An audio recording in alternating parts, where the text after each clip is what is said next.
총성이 있었다라는 외신 보도가 있는데 그럼 이게 사망자가 발생했다는 얘기예요? 일단 사망자 다행히 접수된 건 없습니다. 이 시위 장소에서 총성이 열렸는데 일단 SNS에서 퍼져나가고 있는 영상 보시고 설명 이어가겠습니다. 네.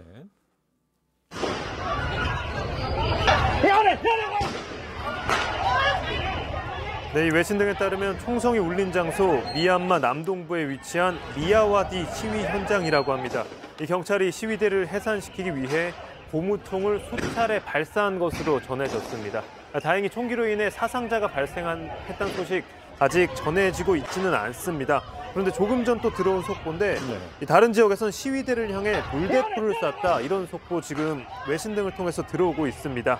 아직까지 이 물대포, 총기 이것들이 시민들을 향해 직접적으로 발포됐다 이런 소식 정해지지 않지만 이런 행동들이 군부의 무력 진압이 본격적으로 시작되는 신호탄 아니냐 이런 우려 섞인 목소리 나오고 있습니다.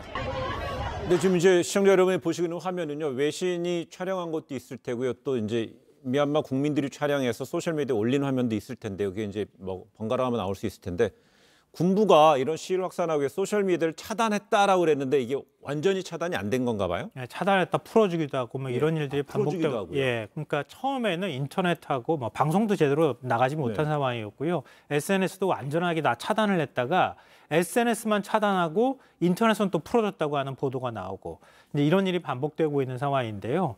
그러니까 왜 그러냐면은 SNS 이용률이 굉장히 높다고 합니다. 미얀마 국민들, 특히 페이스북 이용률이 상당히 높다고 하는데 그쪽을 통해서 지금 해시태그가 많이 달려가지고 전 세계 소식들이 전해지고 있다고 합니다. 그러니까 그런 면에서 미얀마 내부의 상황이 외부로 속속 알려지는 부분에 대한 상당한 부담을 갖고 군부에서 SNS를 차단하는 일들이 계속 반복되고 있는 것 같습니다.